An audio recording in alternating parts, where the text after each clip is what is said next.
Chapter 4. If you will return, O Israel, saith the Lord, yes, return unto me. If you will put away your detestable things out of my sight, and wilt not waver, and will swear as the Lord lives, in truth, in justice, and in righteousness, then shall the nations bless themselves by him, and in him shall they glory. For thus saith the Lord to the men of Judah and to Jerusalem, break up for you a fallow ground, and sow not among thorns. Circumcise yourselves to the Lord, and take away the foreskins of your heart, you men of Judah and the inhabitants of Jerusalem, lest my fury go forth like fire, and burn, and none can quench it, because of the evil of your doings. Declare you in Judah, and publish in Jerusalem, and say, blow you the horn in the land, cry aloud and say, assemble yourselves, and let us go into the fortified cities. Set up a standard toward Zion, put yourselves under covert, stay not, for I will bring evil from the north and a great destruction. A lion is gone up from his thicket, and a destroyer of nations is set out, gone forth from his place, to make your land desolate, that the cities be laid waste without inhabitant. For this gird you with sackcloth, lament and wail, for the fierce anger of the Lord is not turned back from us. And it shall come to pass at that day, saith the Lord, that the heart of the king shall fail, and the heart of the princes and the priests shall be astonished, and the prophets shall wonder. Then said I, O Lord God, surely you have greatly deceived this people in Jerusalem, saying, you shall have peace, whereas the sword reacheth unto the soul. At that time shall it be said of this people and of Jerusalem, a hot wind of the high hills in the wilderness toward the daughter of my people, not to fan, nor to cleanse. A wind too strong for this shall come from me. Now will I also utter judgments against them. Behold, he cometh up as clouds, and his chariots are as the whirlwind. His horses are swifter than eagles. Woe unto us, for we are undone. O Jerusalem, wash your heart from the wickedness, that you mayest be saved. How long shall your baleful thoughts lodge within you? For hark, one declareth from Dan, and announceth calamity from the hills of Ephraim. Make you mention of the nations. Behold, publish concerning Jerusalem, watchers come from a far country, and give out their voice against the cities of Judah. As keepers of a field are they against her round about, because she hath been rebellious against me, saith the Lord. Your way and your doings have procured these things unto you. This is your wickedness. Yes, it is bitter. Yes, it reacheth unto your heart. My bowels, I writhe in pain. The chambers of my heart moaneth within me. I cannot hold my peace, because you have heard, O my soul, the sound of the horn, the alarm of war. Destruction followeth upon destruction, for the whole land is spoiled. Suddenly are my tents spoiled, my curtains in a moment. How long shall I see the standard? Shall I hear the sound of the horn? For my people is foolish, they know me not. They are Scottish children, and they have no understanding. They are wise to do evil, but to do good they have no knowledge. I beheld the earth, and lo, it was waste and void, and the heavens, and they had no light. I beheld the mountains, and lo, they trembled, and all the hills moved to and fro. I beheld, and lo, there was no man, and all the birds of heaven were fled. I beheld, and lo, the fruitful field was a wilderness, and all the cities thereof were broken down at the presence of the Lord, and before his fierce anger. For thus saith the Lord, the whole land shall be desolate, yet will I not make a full end. For this shall the earth mourn, and the heavens above be black, because I have spoken it. I have purposed it. I have not repented, neither will I turn back from it. For the noise of the horsemen and the bowmen, the whole city flees. They go into the thickets, and they climb upon the rocks. Every city is forsaken, and no man dwelleth therein. And you that are spoiled, what doest you, that you clotheth yourself with scarlet, and deckest you with ornaments of gold, that you enlargest your eyes with paint? In vain do you make yourself fair. Your lovers despise you. They seek your life.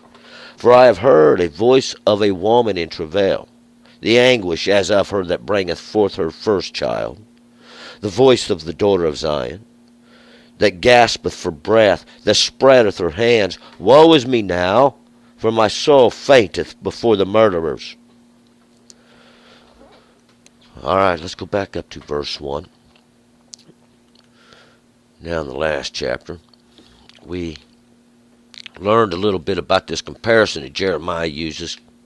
He's using in similitudes and this intermingling even of these similitudes within his prophecies of this comparison between the harlot and our understanding that has been made a harlot, going into all these other understandings, mingling them in, and this is what has polluted our understanding greatly, having no understanding of God now. Because why? This was that period of time that the prophets or the prophecies spoke of, even this period of time where you are caused to forget even your heritage, because this we're talking to, and this message is to all those that are scattered out in the earth, all those that God has prepared your heart with the law that he's already put there, and he's going to circumcise your heart in understanding in the end to make you see this great sign, even this work that he's done in the earth, this great work. And we're going to find out it's the work that men have done with their mouth that God has caused to come about. See, and the great work is going to be idolatry, and your eyes will be open to it in the moment, and you'll have understanding. And this is how God's going to cause a generation to come up. See, he's going to make it plain. He's going to make it simple. God's declaring himself in all the earth. But now, he has told Israel, and we're using them in a sense of those all scattered out in the earth, that to turn. The prophets have said many times, turn, and return because of your backslidings. And that's what we're talking about. This is what does it. See, they try to turn, but those that are up there teaching and trying to guide have no understanding. They're not teaching correctly. See, they're not doing that which is according to the law. They pervert words, they impute things, and they have went greatly astray, and with them all the people. But now, we're going to pick this up in verse 1. If you will return, O Israel, saith the Lord, yes, return unto me, if you will put away your detestable things out of my sight, and will not waver. If you will return, see, why? Because you've turned around backwards, and as we found out, Jeremiah declared, you've got your back to God, but you've got your head turned around in a similitude that you're still trying to worship God and go around doing everything you think, and think as long as you're looking at God, he won't be able to see what you're doing. But see, God is saying, once again, return unto me, because if you will, and you will put away these detestable things out of my sight, and if you will not waver. And what are these detestable things? Well, these detestable things are all that which God commanded you in the beginning. We have the book of Deuteronomy. We started there so that we could get a little bit of understanding as we started out. Just a few things that would be helpful in our journey. These being the law, and the law declares unto us what these detestable things are. And when they went out to do worship, God said, you shall not do after all these other nations do. For after every abomination do they do, unto their not a gods, but unto me, unto God, shall you not do these things. See, these things that have been made abomination, it's their methods of worship, it's their detestable things, even these tools, these implements they use to carry out these abominations. 2, and will swear, as the Lord lives, in truth and in justice and in righteousness, then shall the nations bless themselves by him, and in him shall they glory. See, if you would do these things, they would be glorying in God. See, and his understanding, they would be, and this is what we would see. But this ain't what we see, because they chose the other. See, they chose that which didn't please the Lord. That's how we know we are still in this period of judgment, in this period of punishment. But, see, God is saying, if you will swear, as the Lord lives, because God is still alive, God is always going to be alive. God created you, so He is not going anywhere. God lives not only in the truth, but in justice and in righteousness. In this righteousness, we can just change that to judgment. See, I don't like that word righteousness. It gets the wrong intent. God is a God of judgment. God is a God of justice and truth. He ain't a God of perversion. He is not a God of wealth who just goes for gold and silver. Give me gold, give me money. This ain't what God's about. See, the gold are the souls of men, that which has been purged, made true, made whole. See, the silver, that's just that which is in the fire. 3, for thus saith the Lord to the men of Judah and to Jerusalem, break up for you a fallow ground, and sow not among thorns. God says, break up a fallow ground, break up good ground, break up true ground, break up that which is going to bring forth. Don't sow among thorns, among these that have already got these thoughts mingled into their brain, all these teachings of men. They won't listen. They don't want to hear it. They want to go their own way. They don't want to obey the law. They've made a covenant with death. God's made an example of them. 4, circumcise yourselves to the Lord. Take away the foreskins of your heart, you men of Judah and the inhabitants of Jerusalem, lest my fury go forth like fire, and burn that none can quench it because of the evil of your doings. Circumcise yourselves to the Lord. Let this have understanding, and take away the foreskins of your heart. This is the circumcision we're talking about. God's going to do it Himself, see. God can do these things, and only God can. No man makes you understand. No man makes you hear. God does. That's God who does that. And when He circumcises your heart, He's making the law known and the purpose of it from the beginning. Lest my fury go forth like fire, like destruction. See, why? Because that's what happens in the adverse effect of the law. When we become understanding of the law, when we go after the obedience and the understanding and the knowledge and the wisdom that comes from the law, see, there's life. But when we go against it, it's a fire that devours. And it devours from one generation to generation. And we start with law number 1. You shall have no God before me. See, none before me. There's nothing before me. It's God and you, and that's it. God and you, and that's it. Circumcise yourselves to the Lord. 5, declare you in Judah, and publish in Jerusalem, and say, blow you the horn in the land. Cry aloud and say, assemble yourselves, and let us go into the fortified cities. Blow you the horn in the land. Let the horn be known. Raise up a standard. This standard, as we're getting ready to raise it up, set it up. Didn't say stand up something to make a shadow. Stand up a standard. This is what this is a something to go by. Even the law of God, plaster it white, make it clear, make it simple. It's what He commanded His servant. It's what He commanded them. Blow you the horn. 6, set up a standard toward Zion. Put yourselves under covert. Stay not, for I will bring evil from the north and a great destruction. Set up a standard. Make it known toward Zion. Make it known towards this place. Even this place, this Zion means parched.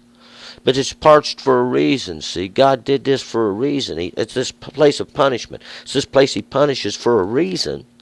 Why? So it can be a marker and a standard set there so God can say, hey, I do this. I am God. I've made an example. Put yourselves under covert. Get into hiding. Stay not. Why?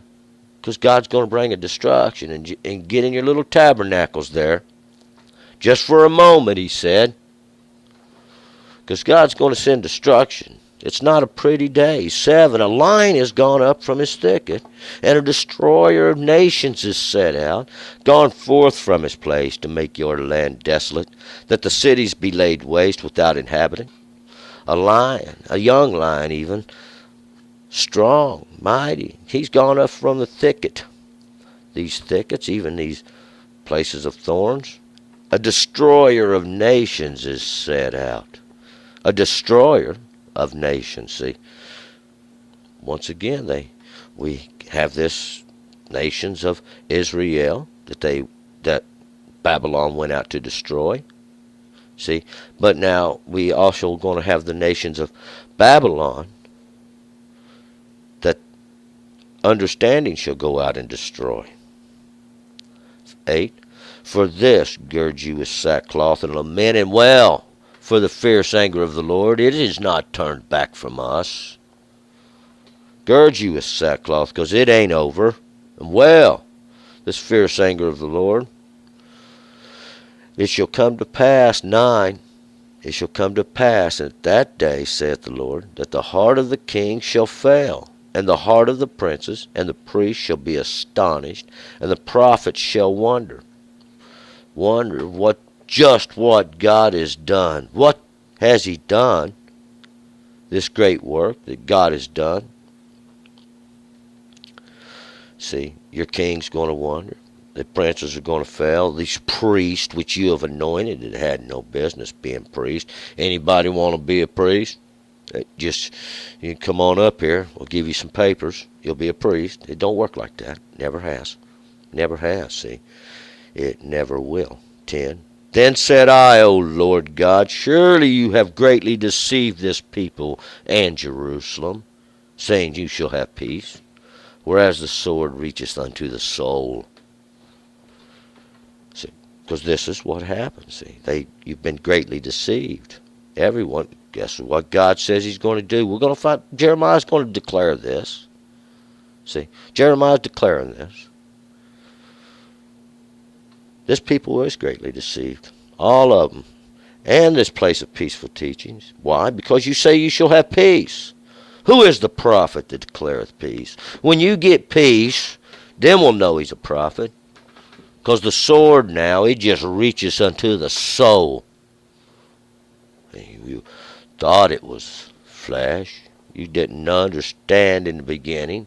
It is that which parteth, reacheth, it quickeneth the soul.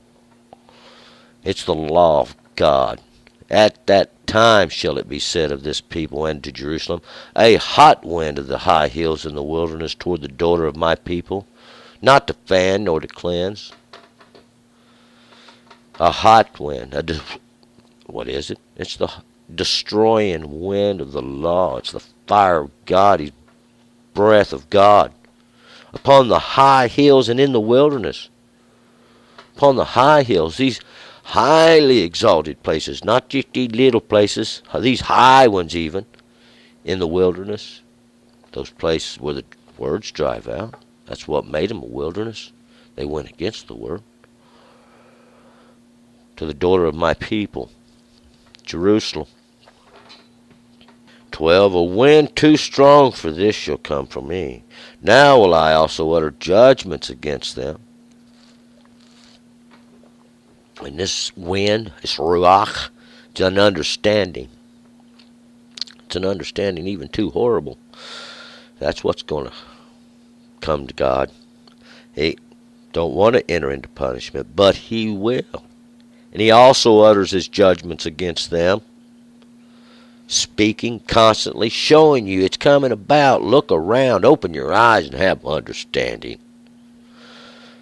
13, behold, he comes up as clouds, as his chariots are as the whirlwind, his horses are swifter than eagles.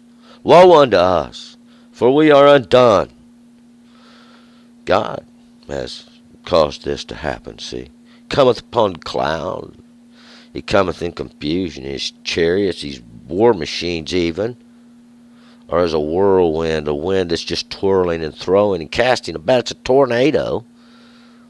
And his horses are swifter than eagles. His strength are mightier than the birds of prey. Woe unto us. It's not a good thing. 14, O Jerusalem, wash your heart from wickedness, that you mayest be saved. How long shall your baleful thoughts lodge within you? O Jerusalem, you place of peaceful teachings, wash your heart from wickedness, that you may be saved. How long will your baleful thoughts, your wicked thoughts, your treacherous thoughts lodge within you? How long are you going to keep doing this? How long are you going to go out hunting down the souls of men for money? Ain't you going to ever teach the truth? Ain't you ever going to publish it in all the earth and make it known? Are you going to use it for a thing of gain for always? 15, for hark, one declares from Dan and announces calamity from the hills of Ephraim. Listen up, because it's the beginning of judgment. Because a judge announces calamity from the hills of Ephraim, these double-fruited. 16, make you mention to the nations. Behold, publish concerning Jerusalem. Watchers come from a far country and give out their voice against the cities of Judah. Watchers, these that God has sent even, those that have come. Behold, publish concerning Jerusalem. Let it be known that the place of peaceful teachings, this haven of good, make you mention to the nations. Let everybody know what's going on. 17, as keepers of her field are they against her round about, because she hath been rebellious against me, saith the Lord. Who? Judah, this one God was making a great example of. Those are praisings. See, God's making an example. He's coming against you. And he's got all the nations gathered against the city. Why? He's going to make a great example. He's been declaring it from the beginning. Because she's been rebellious against the law of God. 18, your way and your doings have procured these things unto you. This is your wickedness. Yes, it is bitter. Yes, it reacheth unto your heart. This is what you get for what you've done. See, when the transgressors reach their full, this is what you get. Your ways show up. See, the fruit of the tree is made known. The whole tree shall be hewed down. 19, my bowels, I wreathe in pain the chambers of my heart. My heart moaneth within me. I cannot hold my peace, because you have heard, O my soul, the sound of the horn, the alarm of war. This is what's going to happen. Your bowels are going to wreathe in pain, and the chambers of your heart are going to moan. Why? You won't be able to hold your peace. When your soul hears the sound of the horn and the alarm of war, God's come in vengeance, in judgment against those who have forsaken his law, forsaken his understanding. 20, destruction followeth upon destruction, for the whole land is spoiled. Suddenly are my tents spoiled, my curtains in a moment. Suddenly. And this is what you'll say, oh, my tents, suddenly, my curtains in a moment. See, in one generation is understanding made known. Destruction upon destruction. 21. How long shall I see the standard? Shall I hear the sound of the horn? How long shall I have to look at this judgment in the earth? How long shall I have to hear God warning? How long shall they not listen? Shall they not hear? 22. For my people is foolish. They know me not. They are Scottish children, and they have no understanding. They are wise to do evil, but to do good they have no knowledge. All those of the earth. Foolish children. Like little children running around, doing foolish things. You have no understanding. You're wise to do evil, but to do good they have no knowledge. To do good, they have no knowledge, even though God laid it out exactly how it should be done. But see, they want to pervert these things. They want to skim off of them, make themselves fat, make sure that they get their great and just report. And when they bring the first fruits in, what do? They skim them off the top for themselves. That's what was going on in the beginning. Remember when God punished Eli? 23. I beheld the earth, and lo, it was waste and void, and the heavens, and they had no light. And that's what there was. The earth and all things that come from it was waste and void. Remember, that sounds really familiar from the first verses of the book. And the earth became void. See, that's what happened. And it had no light. Remember the face of God. Well, he was the light thereof at that time. 24. I beheld the mountains, and lo, they trembled, and all the hills moved to and fro. God leveled the plain. See, God took and made it clean so that he could have a new start. The hills, the mountains, these exalted places, these great exalted places, is what they represent from the beginning. That's what it's always going to represent. They moved to and fro. They just fell to the ground. 25. I beheld, and lo, there was no man, and all the birds of the heavens were fled. And there was no man who could stand up. Nobody going to stand before God in judgment and in his truth.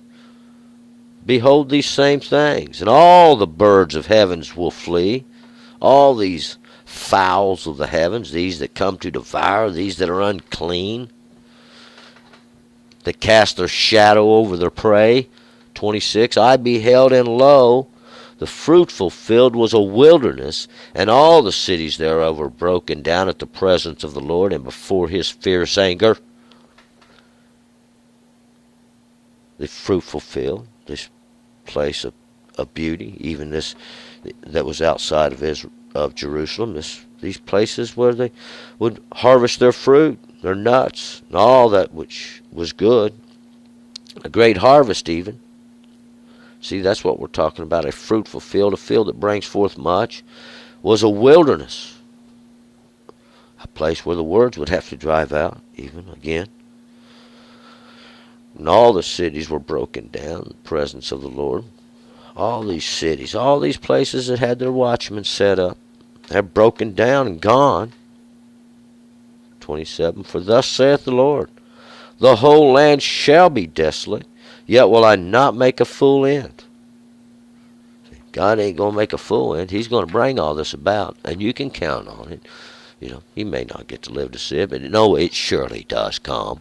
It surely does come for the wickedness of these nations.